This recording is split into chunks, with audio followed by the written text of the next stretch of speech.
Trahedya, bagong mamumuno sa bansa, bagong sakit na mas nakamamatay daw, at kaliwat kanan na kontrobersya sa mundo ng industriya. Lahat ng yan, walang takot na pinangalanan at pinaninindigan sa bagong mga pangitain ng tinaguriang Nostradamus ng Pilipinas. Kung kayo'y naniniwala, ang pangalan niya si Jay Costura. May katotohanan ba ang mga ito? Ano pa ba ang ibang makapanindig balahibong basa sa barahan ni Jay sa natitirang mga buwan ng 2023? Tumutok na at makinig sa mga babala at prediksyon ni Jay Costura. Terrorist attack. Ito ang isa sa pinakabagong prediksyon na isiniwalat sa Rated Corina ng tinaguriang Nostradamus daw ng Pilipinas, si Jay Costura. Sa una naming paghaharap, walang alinlangang binitawan ni Jay ang pangitaing ito na mangyayari anumang oras daw o araw. I had a dream last week na may nagtatakbuhan po sa mall. I was there, hindi ko lang malocate kung anong exact na mall, pero may pagsabog po akong narinig at naramdaman. At 5 araw matapos ang aming eksklusibong one-on-one interview kay Jay, nagsilabasan ang balita sa social media na mayroon daw 2 bombang natagpuan na sa tapat ng isang mall sa Iligan City sa Northern Mindanao. Ang mga ganitong pangitain at pangyayari ay hindi na bago sa mga taga-suporta ni Jay Costura. Una na siyang nagbigay ng mga babala noong 2018. Ang pagbagsak ng Xiamen Air, ang naganap na barilan sa isang kilalang hotel at casino sa Maynila, at maging ang COVID-19 pandemic. Lahat daw ng ito nahulaan na ni Jay bago pa nangyari.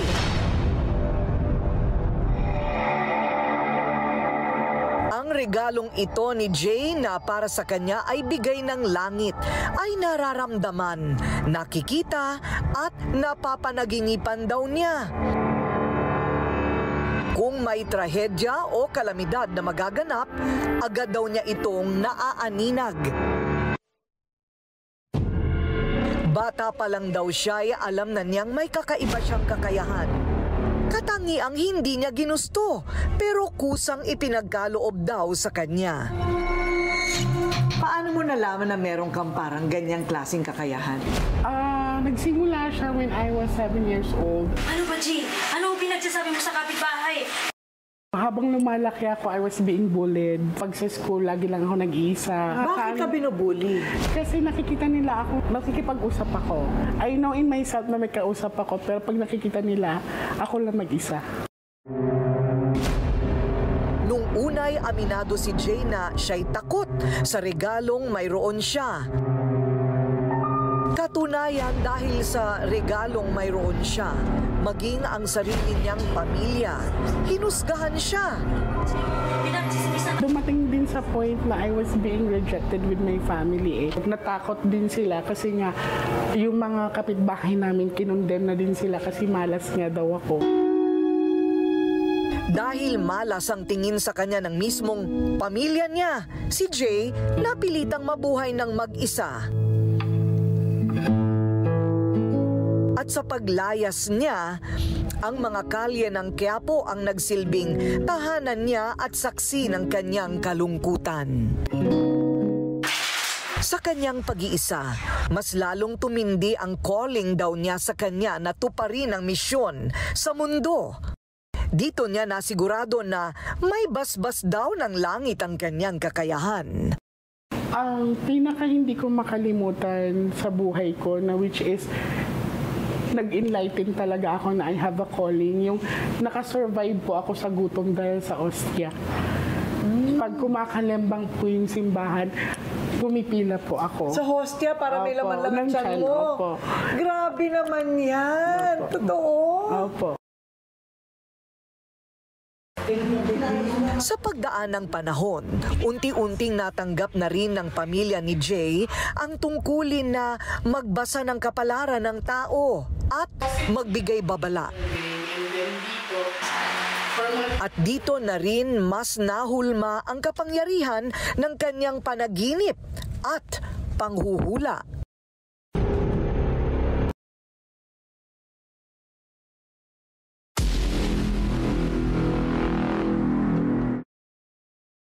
Sa kanyang pangitain din at mga babala na bulong daw ng kung anong puwersa sa kanya. Nailigtas niya mula sa tiyak na kamatayan ang sarili niyang kapatid. Pero hindi naging madali ang pagyakap ni Jay sa kanyang kapalaran. Dumaan na rin po ako na gusto kong tapusin ang buhay ko. Bakit? Kasi pagtatawanan ka, sasabihan kang demonyo ka, salot ka sa lipunan. Pero sa tuwing makakarinig ng negatibo si Jay dahil sa kanyang kakayahang manghula, tanging mga dasal sa may kapal ang kanyang kakampi. Alam niyang nasa tamang landas siya ng buhay at patunay dyan ang mga pila ng mga taong dumarayo sa kanyang tahanan para humingi ng gabay kay Jay sa pamamagitan ng pagbabasa sa kanilang mga palad at baraha. You believe ito ay gift talaga? In-embrace ko na lang talaga yung gift na to. Nilinaw naman ng manghuhula na walang bayad ang kanyang serbisyo sa publiko. Masaya raw si Jay na nakakatulong siya sa mga nangangailangan. Yung pamangkin ko po, galing po sila dito, nagpagamot din kay Miss J. Nagkaroon siya ng sakit, parang may sugat siyang taon na talagang inabot. Tapos pag iano sa doktor, wala namang nakikita. Nilapit nila dito. Tapos ngayon, okay na. Magaling na. Sa akin, mayroon daw element na gumagabay sa akin na ayaw niya umalis sa akin since bata pa daw ako. First reading niya, pag uwi ko, may nag-effect na sa akin. Basta naramdaman ko, naglilis siya. Kaya ang tanong ng marami, gaano ba katotoo si Jay Costura? Ano ang dahilan kung bakit patuloy siyang nagbibigay ng mga babala sa publiko? So ano ito? Anong tingin mo dito, Jay? Ito ay regalo o pabigat? Regalo siya dahil nakakatulong ka sa ibang tao, pero masasabi mo rin na curse siya or pabigat sa'yo kasi walang tigil ang paghuhusga sa iyo ng tao. Sa aming kwentuhan, walang takot na sinabi ni Jay ang kanyang mga revelasyon sa kanyang mga pangitain.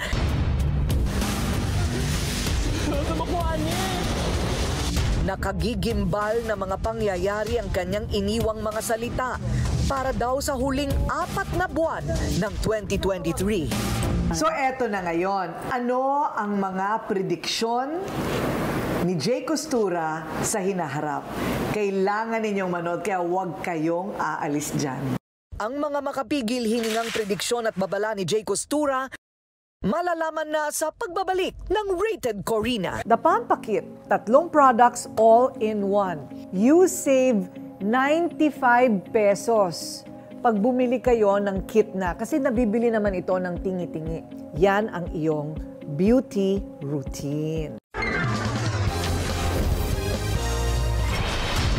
Nakakahawang sakit, kalamidad, kahirapan. Iisa-isahin natin ang mga makapanindig balahibong mga premonisyong ito ni Jay Costura sa natitirang buwan ng 2023. Sa natitirang 4 na buwan ng 2023, Jay, balita ko may trahedya kang nakikitang tatama sa bansa. Opo, sa nakikita ko, may lindol na naman magaganap and sasakyan na pandagat ang malulunod. So, sa nalalabing 4 na buwan. And then, mag-ingat po tayo sa mga terrorist attack kasi magiging aktibo po sila. And especially sa mga malls, mag-ingat po tayo. So we're talking about yung isang trahedya sa dagat, Opo. isang terrorist attack sa isang mall, at lindol. Lindol, opo. Hindi lang trahedya ang lumalabas sa mga pangitain ni Jay Costura. May pangitaan ka ba sa bagong sakit ang balita ko, napeperwisyo sa mga tao. Ano naman yung sakit na yan? Ang tatamaan naman ngayon, it's a kind of virus pero sa utak naman siya tatama directly, no? So para maglalagas yung hair ng matatamaan nito and then nagwawala talaga siya. So yun ang nakita ko, mangyayari pa lamang po. So natatakot ako at may nakikita pa akong parang it's kakaibang mga creature po siya. Hindi ko alam po mga ibon pero malalaki kasi siya eh. Yan, so may mga nakikita din akong isda, nakakaiba yung mga itsura nila. Ganyan din po yan. Ang panggagalingan? Opo. Ang panggagalingan ng sakit? Magsisalabasan din po yan. Magsasisilabasan.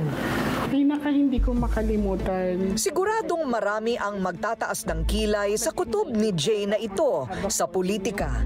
Humanda daw ang lahat sa pagbabago ng pamumuno sa bansang Pilipinas. May nakikita akong babae mag-aangat. It's kind of switching of the position, pero may aangat po na babae na magli-leader. May babala siya para sa mga sikat na kapamilya stars na sina Coco Martin, Vice Ganda, at ang Darna na si Jane De Leon. Papangalanan mo? Papangalanan po natin yung mga yan. So, continuous dun sa politika, nakikita ko, nararamdaman ko si Coco Martin, parang he has the ability to run.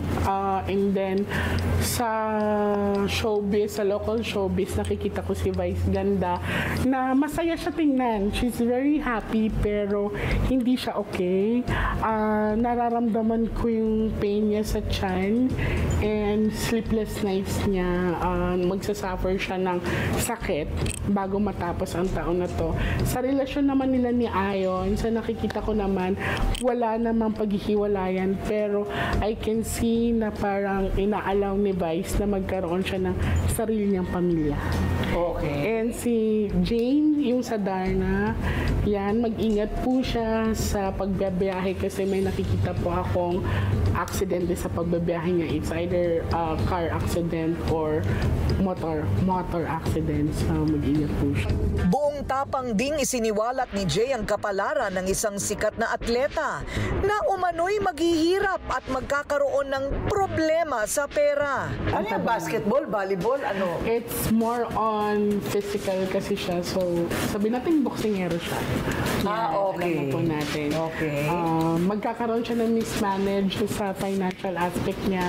So, magkakaroon din siya ng issue with the relationship. Pero, mas more on mahihirapan siya makakabawi sa financial niya. It's because of parang sa work na ginagawa niya ngayon. Kailangan palitan. Pero iba naman ang opinyon dito ng mga tao ng siyensya sa mga psychic na tulad ni Jay. Totoo may panaginip, no?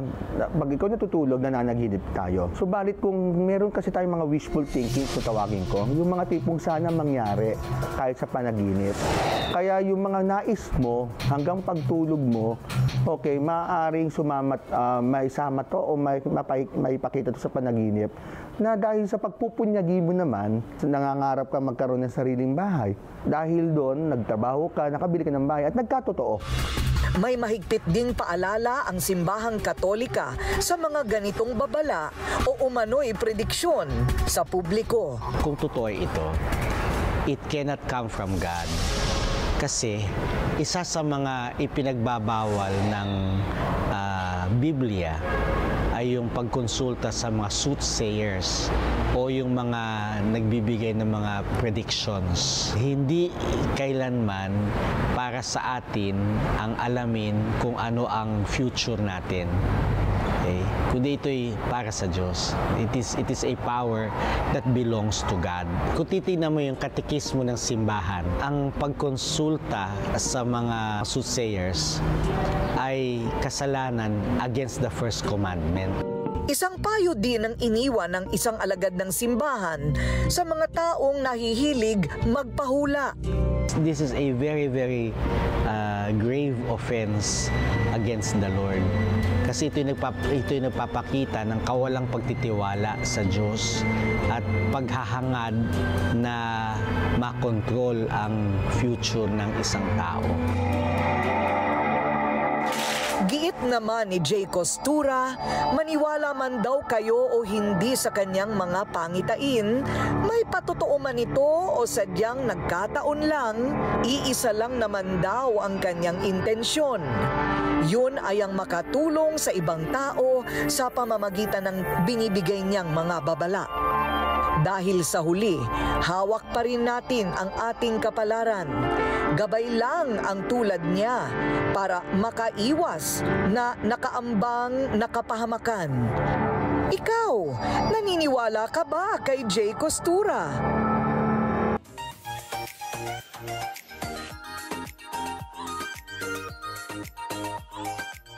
Makeup tayo ng makeup, makeup ng makeup.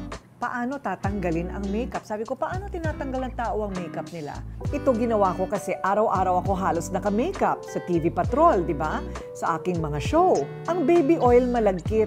Tapos, ayaw mo mag-shampoo, nalagyan na ng oil yung shampoo, pati unan mo may oil. Ayoko rin yung nasa jar. Kasi, yung jar, pag nilagay mong ganyan sa mukha mo, ganyan mo ulit, nagkaroon na ng makeup yung garapon, right? Kadiri. Ito, very hygienic, and has vitamins and is also lightening on the skin. It's a tube and it's called Take It Off. Matatanggal lahat. Pati problema nyo matatanggal. Namomroblema tayo sa maduming balat, ito tanggal lahat. Okay? So, you try it kahit yung mahirap tanggalin na mascara, tanggal lahat yan. Take it off, girl!